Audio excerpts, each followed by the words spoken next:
Surat airport પરથી ફરી એક વખત ઝડપાયો છે હાઇડ્રોપોનિક ગાંજો। બેંકોકથી આવેલી મહિલા પાસેથી હાઇડ્રોપોનિક ગાંજો મળી આવ્યો છે।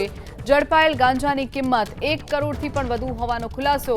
મહિલા મુસાફર પાસેથી 3,144.15 ગ્રામ ગાંજો મળી આવ્યો છે। વેક્યુમ પેક્ડ પારદર્શક પેકેટમાંથી આ ગાંજાનો જથ્થો મળ્યો છે। મહિલા મુસાફરની અટકાયત કરી અને વધુ તપાસ હાથ ધરવામાં આવી છે। તો સુરત એરપોર્ટ પરથી ફરી એક વખત ગાંજો ઝડપાવાનો સિલસિલો યથાવત છે।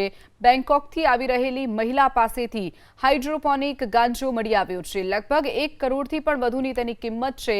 જે ગાંજો મળી આવ્યો છે, પોલીસે હાલ ગાંજો જપ્ત કરી મહિલાની ધરપકડ કરી અને વધુ તપાસ હાથ ધરી છે।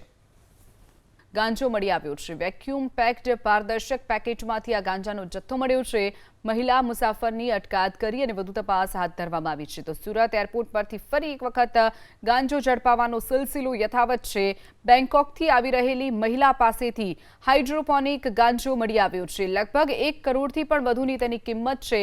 જે ગાંજો મળી આવ્યો છે, પોલીસે હાલ ગાંજો જપ્ત કરી મહિલાની ધરપકડ કરી અને વધુ તપાસ હાથ ધરી છે।